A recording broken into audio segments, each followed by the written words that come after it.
Welcome in today exam. आज है 15 सितंबर 2020 और 15 सितंबर 2020 के कम्पिटिटिव बेस्ट जितने भी करंट अफेयर के क्वेश्चन बनते हैं वो मैं आपके साथ शेयर करूंगा और उनके पूरी तरह से एक्सप्लेन करेंगे। और उस लास्ट में मैं आपसे एक क्वेश्चन भी पूछूंगा, उसका आंसर आपको कमेंट बॉक्स में देना है और उस क्वेश्चन के बारे में आपको जितना ज़्यादा पता हो आप लिखा करो। तो चलिए स्टार्ट करते हैं। पहला क्वेश्चन है, हाल ही में मध्य प्रदेश का निमाड़ किस वजह से चर्चा में है? तो अभी मध्य प्रदेश का जो निमाड़ है वो मिर्च महोत्सव की वजह से चर्चा में है। तो अभी एक्चुअल में हुआ क्या है कि मध्य प्रदेश का जो निमाड़ है वहाँ पे प्रतिवर्ष की तरह इस बार भी मिर्च महोत्सव मनाया गया है, लेकिन इस बार जो हमारे कृषि मंत्री हैं सचिन यादव वो और जो मध्य प्रदेश के मुख्यमंत्री हैं उन्होंने जो निमाड़ की मिर्च में उसको एक ब्रांड उद्योग के रूप में विकसित करने के लिए, बढ़ावा देने के लिए बहुत सारी योजनाएं भी लॉन्च की उन्होंने। और उस जो मिर्च महोत्सव है उसमें जो निमाड़ की मिर्च है उसको कई कई ब्रांड में, उद्योग में और उसको विकसित करने के लिए बहुत सारी योजनाएं का लॉन्च किया है। और अब यहाँ बात हो रही है मध्य प्रदेश की, तो मध्य प्रदेश की कैपिटल भोपाल, मध्य प्रदेश के प्रेजेंट टाइम पे सीएम शिवराज सिंह चौहान और मध्य प्रदेश की प्रेजेंट टाइम पे गवर्नर है आनंदीबेन पटेल। क्वेश्चन नंबर 2, हाल ही में राष्ट्रीय हिंदी दिवस कब मनाया गया है? तो अभी राष्ट्रीय हिंदी दिवस 14 सितंबर को मनाया गया है। इसका ऑप्शन बी सही है। अब यहाँ बात हो रही है हिंदी दिवस की, तो पहला हिंदी दिवस कब मनाया गया था? तो पहला हिंदी दिवस 1953 में मनाया गया। अब जो हिंदी है उस हिंदी भाषा को राजभाषा के रूप में किस अनुच्छेद में, संविधान के किस अनुच्छेद में रखा गया है? तो आर्टिकल 343 यानी अनुच्छेद 343 में राजभाषा के रूप में रखा गया है। और जो हिंदी है ये दुनिया में चौथी सबसे अधिक बोले जाने वाली भाषा है। और अब हिंदी दिवस मनाया गया था अभी 14 सितंबर को। तो 14 सितंबर से लेकर 20 सितंबर तक राष्ट्रीय हिंदी सप्ताह के रूप में मनाया जाएगा। और प्रतिवर्ष जो 14 सितंबर को केंद्रीय गृह मंत्रालय एक हिंदी दिवस समारोह आयोजित करता है, वो इस साल नहीं होगा क्योंकि कोरोना की वजह से जो प्रभावित भारत है इसके कारण हिंदी दिवस का जो समारोह होता है प्रतिवर्ष वो नहीं होगा। लेकिन जो 19-20 के जो राजभाषा कीर्ति पुरस्कार और जो पुरस्कार दिए जाते हैं, गौरव पुरस्कार, वो घोषित तो कर दिए गए हैं, लेकिन अभी जो हिंदी दिवस समारोह है वो नहीं हुआ है। तो इस क्वेश्चन से आपको इतनी जानकारी रखनी है। और यहाँ बात हो रही है अब इम्पोर्टेंट डेज की, तो सितंबर में जितने भी इम्पोर्टेंट डे आए मैंने आपको कई बार बताए हैं, तो आप वीडियो को पॉज कीजिए और जितने भी सितंबर महीने में जो करंट इम्पोर्टेंट डे आए उनको आप सीक्वेंस में कमेंट बॉक्स में लिखिए ताकि आपको रिवाइज्ड और आपको पूरी तरह से कंप्लीटली हो जाए। नेक्स्ट क्वेश्चन है, हाल ही में यूएस ओपन टेनिस टूर्नामेंट 2020 का पुरुष एकल खिताब किसने जीता है? तो भी डोमिनिक थीम ने ओपन टेनिस टूर्नामेंट 2020 का पुरुष एकल खिताब जीता है। इसका ऑप्शन बी सही है। अब मैंने आपको कल भी बताया था कि डोमिनिक थीम यानी कि जो ऑस्ट्रिया है, ऑस्ट्रिया का ऐसा कौन सा खिलाड़ी है जो पहली बार यूएस ओपन टेनिस टूर्नामेंट 2020 में पहली बार फाइनल है उसमें पहुंचा है? तो यही थे डोमिनिक थीम। और अभी हाल ही में इन्होंने जो यूएस ओपन टेनिस टूर्नामेंट 2020 है उसका जो सिंगल पुरुष खिताब है वो भी जीत लिया है। तो अभी डोमिनिक थीम ने यूएस ओपन टेनिस टूर्नामेंट जीता है, ये ऑस्ट्रिया के हैं। और अभी यूएस चैंपियन जो मिला आपको, ये एक नया यूएस चैंपियन, ये एक यूएस ओपन टेनिस टूर्नामेंट में हिस्ट्री है। और अभी जो अपना जो ग्रैंड स्लैम है वो डोमिनिक थीम ने पहली बार यूएस ओपन टूर्नामेंट के रूप में जीता है। और अब जो इन्होंने हराया है वो जर्मनी के अलेक्जेंडर ज्वेरेव थे जिनको हराया इन्होंने। और अभी जो महिला एकल खिताब है यूएस ओपन टेनिस टूर्नामेंट का वो किसने जीता है? वो जापान की नाओमी ओसाका ने जीता है, ये भी आपको याद रखना है। नेक्स्ट क्वेश्चन है, हाल ही में योशिहिदे सुगा को किस देश का नया प्रधानमंत्री चुना गया? तो भी योशिहिदे सुगा, ये कुछ ज़्यादा हार्ड नेम है, लेकिन आप अगर बार बार इनको रिपीट करेंगे तो आपको याद रह जाएंगे। योशिहिदे सुगा को जापान का नया प्रधानमंत्री के रूप में चुना गया। इसका ऑप्शन सी सही है। अभी एक्चुअल में हुआ क्या है कि इनसे पहले शिंजो आबे जापान के प्रधानमंत्री थे, लेकिन उन्होंने अपने स्वास्थ्य कारणों की वजह से इस्तीफा दे दिया था, और उन्होंने इस्तीफा दिया तो उसके बाद अब नए प्रधानमंत्री के रूप में योशिहिदे सुगा को चुना गया। अब यहाँ बात हो रही है जापान की, तो आप मैप में देखिए, ये है जापान। जापान की कैपिटल टोक्यो, जापान की करेंसी येन, जापान के नए प्रधानमंत्री तो यही बने हैं, योशिहिदे सुगा। और जापान की संसद का नाम, ये बहुत बार कम्पिटिटिव एग्जाम में पूछा जाता है कि जापान की संसद का नाम डाइट। एक्चुअल में जो कुछ चीज़ें होती हैं वो बार बार रिपीट होती हैं, तो जापान की संसद का नाम डाइट। नेक्स्ट क्वेश्चन है, हाल ही में फेसबुक ने वैश्विक व्यापार के निदेशक के रूप में किसे चुना है? तो अभी फेसबुक ने वैश्विक व्यापार के निदेशक के रूप में अरुण श्रीनिवास को चुना है। किसे चुना है? अरुण श्रीनिवास को। अब यहाँ बात हो रही है फेसबुक की, तो फेसबुक की स्थापना हुई थी 2004 में। फेसबुक का हेडक्वार्टर है कैलिफोर्निया में, और फेसबुक के प्रेजेंट टाइम पे सीईओ है मार्क जकरबर्ग। कौन है? Mark Zuckerberg. नेक्स्ट क्वेश्चन है, हाल ही में किस राज्य सरकार ने मेरा परिवार मेरी जिम्मेदारी अभियान शुरू किया है?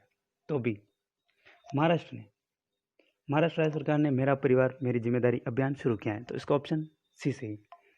एक्चुअल में जो भी कोविड-19 महामारी थी, उसी में मेरा परिवार मेरी जिम्मेदारी ये अभियान शुरू किया गया, और जो परिवार का जो मेन मुखिया होता है उसको पूरी जिम्मेदारी लेनी है कि वो उसके फैमिली है उसकी पूरी तरह से केयर करे। तो भी महाराष्ट्र ने मेरा परिवार मेरी जिम्मेदारी अभियान शुरू किया है। अब यहाँ बात हो रही महाराष्ट्र की, तो महाराष्ट्र की कैपिटल मुंबई, महाराष्ट्र के सीएम है उद्धव ठाकरे, और महाराष्ट्र के प्रेजेंट टाइम के गवर्नर हैं भगत सिंह कोश्यारी। अभी जो महाराष्ट्र की बॉम्बे हाई कोर्ट है उसके चीफ जस्टिस हैं दीपंकर दत्ता, और महाराष्ट्र का जो नेशनल पार्क है वो है Sanjay Gandhi national park, Gugamal national park, Navegaon national park. और भी महाराष्ट्र की जो हिस्ट्री पर बेस्ट जो बुक है वो भी लॉन्च हुई थी, और वो थी Shivaji in South Block the unwritten history of a proud people, और ये जो जर्नलिस्ट गिरीश कुबेर हैं उनके द्वारा लिखी गई। और अभी महाराष्ट्र में ही मुफ्त स्वास्थ्य बीमा प्रदान करने वाला पहला राज्य बना है भारत का। और अभी महाराष्ट्र में प्रोजेक्ट प्लेटिना और मी अन्नपूर्णा योजना भी लागू शुरू हुई। और महाराष्ट्र की एक इम्पोर्टेंट झील है वो आपको याद रखनी है, तो लोनार झील।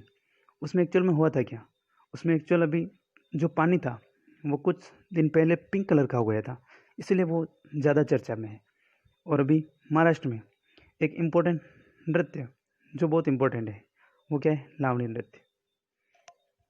नेक्स्ट क्वेश्चन, हाल ही में इमामी लिमिटेड कंपनी की हाइजीन रेंज के उत्पादों के लिए किसे ब्रांड एम्बेसडर नियुक्त किया गया? तो अभी इमामी लिमिटेड कंपनी ने हाइनीज रेंज के उत्पादों के लिए जूही चावला को अपना ब्रांड एम्बेसडर नियुक्त किया गया है।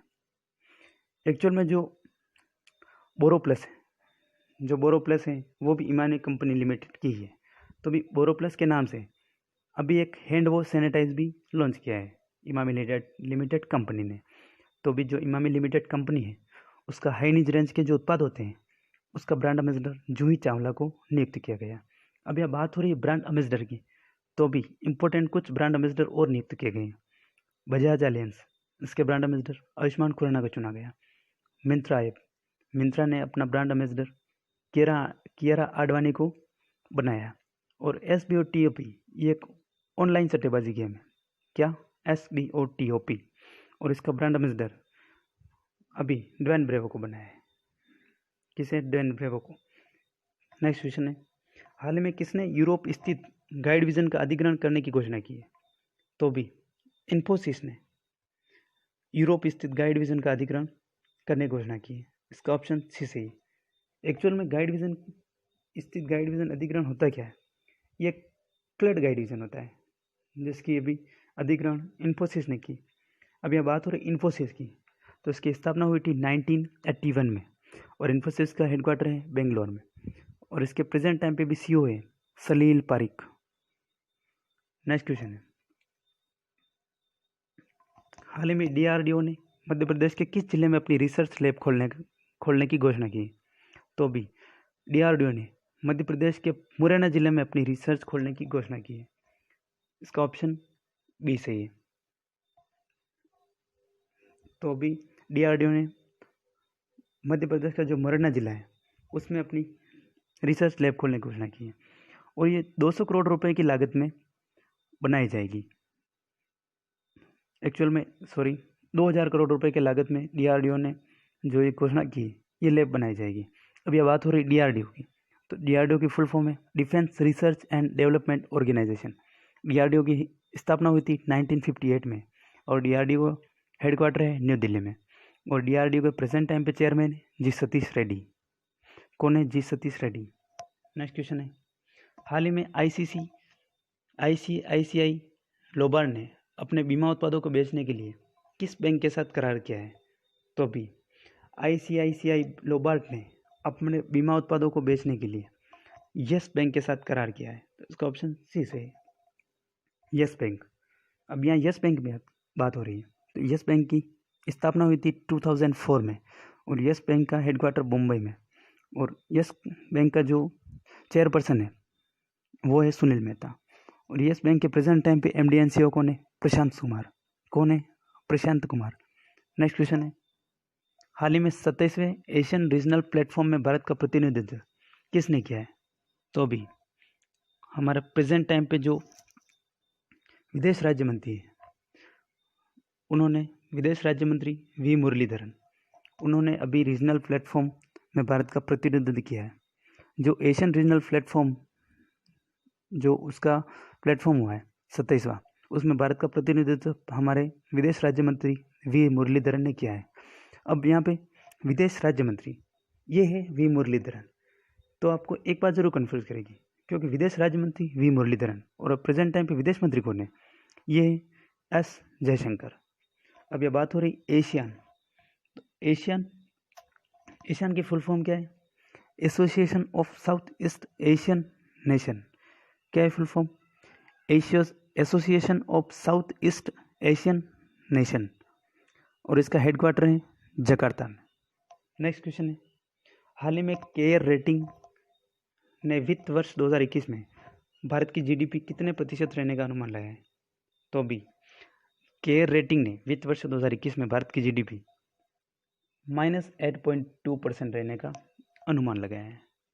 अभी एक्चुअल में जो तीन रेटिंग एजेंसियों ने भारत की GDP रहने का 2021 में अनुमान लगाया है। जो वित्त वर्ष 2021 में उसमें भारत की GDP कितने प्रतिशत रहेगी उसका अनुमान अभी 3 जो रेटिंग एजेंसी है उन्होंने लगाया है। पहले क्रिसिल ने लगाया था, और क्रिसिल का रेटिंग जो प्रतिशत था वो कितना था? -9%। उसके बाद मूडीज का परसेंट कितना था? -11.5। और इसने केयर रेटिंग ने जो अनुमान लगाया है वो क्या है? -8.2। तो इस क्वेश्चन के बारे में आपको इतनी जानकारी रखनी है। इस वीडियो का हम टारगेट रखते हैं 1000 लाइक का। अगर ये वीडियो आपको अच्छा लगता है, हेल्पफुल लगता है, तो आप इस वीडियो को लाइक ज़रूर करा करें। और इस वीडियो में आपको अगर कोई भी प्रॉब्लम हो तो आप प्लीज़ कमेंट बॉक्स में ज़रूर क्रिएट करें। और साथ ही मैं आपको हमेशा बोलता हूँ कि आप रोज़ सुबह उठ के जो सोचते हो तो इतना सोचो कि आपने कभी सोचा ही नहीं हो, और फिर आप आपकी सोच को पूरे दिन जो आपने सोचा हो उसको अचीव करने में लगे रहो। अगर आप लगे रहोगे और अगर उसको हैबिट बना लोगे तो आपकी लाइफ ऑटोमेटिकली बेस्ट हो जाएगी और आपकी पूरी प्रॉब्लम ही सोल्व हो जाएगी। नेक्स्ट क्वेश्चन है, हाल ही में F1 टस्कन ग्रैंड प्रिक्स 2020 किसने जीती है? तो अभी हाल ही में formula 1 Tuscan grand prix 2020 Lewis Hamilton ने जीती। तो इसका ऑप्शन बी सही है। अभी जो F1 टस्कन ग्रैंड प्रिक्स हुई है उसमें लुइस हैमिल्टन ने जो ये ग्रैंड प्रिक्स है ये जीत ली है। अब लुइस हैमिल्टन मर्सिडीज कंपनी के ड्राइवर हैं, और अभी ये जो फॉर्मूला 1 टस्कन ग्रैंड प्रिक्स 2020 है इसका आयोजन हुआ कहाँ है? इसका आयोजन जो इटली का जो मुंगेलो सर्किट है वहाँ पे इसका आयोजन हुआ है। अब लुइस हैमिल्टन इन्होंने जो फॉर्मूला 1 टस्कन ग्रैंड प्रिक्स ये जीती है, तो सेकंड नंबर पे कौन आए थे और थर्ड पे कौन आए थे? सेकंड पर जो आए थे वो है वोल्टेरी बोटास। कौन आए थे? Valtteri Bottas. और ये भी मर्सिडीज कंपनी के ड्राइवर हैं, और ये सेकंड आए थे। और उसके बाद थर्ड नंबर पे कौन थे? अलेक्जेंडर एल्बॉन, ये रेडबुल कंपनी के ड्राइवर हैं। तो इस क्वेश्चन के बारे में आपको इतनी ज़्यादा जानकारी रखनी है। नेक्स्ट क्वेश्चन है, हाल ही में अमेजोन ने अपने डिजिटल सहायता के लिए अलेक्सा की वॉइस के लिए किसे चुना गया है? तो अभी अमेजोन ने अपनी डिजिटल सहायता अलेक्सा की वॉइस के लिए अमिताभ बच्चन को चुना है। इसका ऑप्शन सी सही है, अमिताभ बच्चन को भी डिजिटल सहायता अलेक्सा ने अपनी वॉइस के लिए चुना है। अब यदि अमेजोन का जो अलेक्सा होता है उसको यदि आप हेलो अलेक्सा बोलेंगे तो आपको वहाँ अमिताभ बच्चन की वॉइस सुनाई देगी। नेक्स्ट क्वेश्चन है, हाल ही में the India way strategy for an uncertain world नामक पुस्तक का विमोचन किसने किया है? तो अभी the India way strategy for an uncertain world नामक पुस्तक का विमोचन हमारे प्रेजेंट टाइम पे विदेश मंत्री एस जयशंकर इन्होंने भी विमोचन किया है। एस जयशंकर एक्चुअल में जब से एस जयशंकर विदेश मंत्री बने हैं उसके बाद के जितने भी प्रोग्राम हुए हैं उनका वर्णन है इस बुक में, और इसका विमोचन अभी एस जयशंकर ने किया है। तो इसका ऑप्शन बी सही है। नेक्स्ट क्वेश्चन है, हाल ही में किस राज्य सरकार ने उच्च न्यायालय, जिला अदालतों, प्रशासनिक भवनों आदि के लिए विशेष बल गठित करने की घोषणा की है? तो भी उत्तर प्रदेश गवर्नमेंट ने अपने उच्च न्यायालय, जिला अदालतों, प्रशासनिक भवनों, वित्त भवनों और जो भी रेलवे स्टेशनों, जो भी गवर्नमेंट भवन है उनको विशेष बल गठित करने के लिए घोषणा की है। तो इसका ऑप्शन सी से। अब यह बात हो रही यूपी की यानी उत्तर प्रदेश की, तो उत्तर प्रदेश की कैपिटल कहाँ पे है? लखनऊ। और लखनऊ आपके दिमाग में आते ही आपके एक बात और दिमाग में आनी चाहिए कि लखनऊ किस नदी के किनारे स्थित है? लखनऊ गोमती नदी के किनारे स्थित है। लखनऊ के सीएम योगी आदित्यनाथ और लखनऊ के प्रेजेंट टाइम पे गवर्नर है आनंदीबेन पटेल। और इसका राजकीय पशु है यूपी का वो है बारहसिंगा, राजकीय पक्षी सारस या क्रोच, राजकीय पुष्प पलाश और राजकीय वृक्ष अशोक का वृक्ष। अब जो उत्तर प्रदेश है उसमें ये भी बाल श्रमिक विद्या योजना लागू हुई, और अभी उत्तर प्रदेश में वर्चुअल अदालतों के लिए जो जन सुनवाई करने वाला पहला राज्य उत्तर प्रदेश बना है। और जियोटेक कम्युनिटी किचन भी अभी उत्तर प्रदेश में शुरू हुई है। और अभी जो उत्तर प्रदेश का मुंडवाडी रेलवे स्टेशन है उसका नाम चेंज करके बनारस रेलवे स्टेशन कर दिया है। एक्चुअल में जो मुंडवाडी रेलवे स्टेशन था ये वाराणसी में था, और बनारस रेलवे स्टेशन अब इसका नाम चेंज कर दिया है। और प्रवासी राहत मित्र ऐप ये भी उत्तर प्रदेश में लॉन्च किया गया है। और आयुष कवच ऐप ये भी उत्तर प्रदेश में लॉन्च किया है। और उत्तर प्रदेश में ही नवीन रोजगार छतरी योजना की, और उत्तर प्रदेश मनरेगा के तहत रोजगार देने वाला भारत का पहला राज्य है जो मनरेगा के तहत रोजगार 100% देने वाला पहला राज्य है उत्तर प्रदेश। और अभी उत्तर प्रदेश में गौ हत्या अधिनियम में संशोधन हुआ है, और उत्तर प्रदेश में ही हर्बल रोड प्रोजेक्ट लागू है। और हर्बल रोड प्रोजेक्ट ये क्या होगा कि ये एक 800 किलोमीटर तक का रोड होगा जिसके साइड कोई और यानी जिसके किनारों पर 800 किलोमीटर तक हर्बल पेड़ लगाए जाएंगे। और हर्बल पेड़ इसका मतलब जिनसे आयुर्वेदिक दवाएं बनती हो वो पेड़ 800 किलोमीटर तक लगाए जाएंगे। तो इस क्वेश्चन से आपको इतनी जानकारी मिलती है। आपके लास्ट वीडियो का जो क्वेश्चन का है उसका आंसर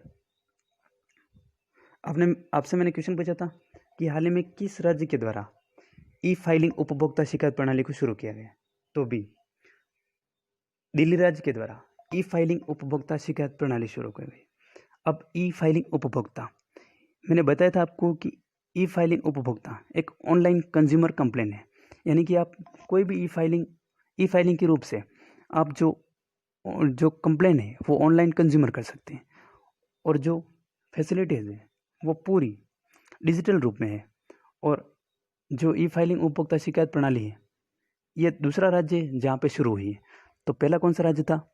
महाराष्ट्र पहले ही ये फैसिलिटी अपना चुका है, और महाराष्ट्र में पहले ई फाइलिंग उपभोक्ता शिकायत प्रणाली लागू है, और अब ये दूसरा राज्य है जिसने ई फाइलिंग उपभोक्ता शिकायत प्रणाली शुरू की है। और अब दिल्ली 5T प्लांट अभी लॉन्च हुआ है और दिल्ली में ही ऑपरेशन शील्ड अभी लागू हुआ है। दिल्ली में EV चार्जिंग प्लाज़ा, जो भारत का पहला प्लाज़ा है EV चार्जिंग प्लाज़ा, और भारत की पहली प्लाज्मा बैंक दिल्ली में खोला जाएगा। तो इस क्वेश्चन से आपको इतनी जानकारी मिलती है। इस क्वेश्चन का आंसर आपको विदाउट ऐसे ही एक्सप्लेन करना है, और इस क्वेश्चन के बारे में आपको जितना ज़्यादा पता हो आप डेली क्वेश्चन के बारे में लिखा करो। तो आपके लिए आज का क्वेश्चन है, हाल ही में यूनिसेफ इंडिया ने बच्चों के अधिकार फॉर एवरी चाइल्ड के सेलिब्रिटीज एडवोकेट के रूप में किसे चुना है? तो अभी आयुष्मान खुराना को यूनिसेफ इंडिया ने बच्चों के अधिकार फॉर एवरी चाइल्ड के सेलिब्रिटीज एडवोकेट के रूप में चुना गया है। तो इसका ऑप्शन बी सही है, आयुष्मान खुराना।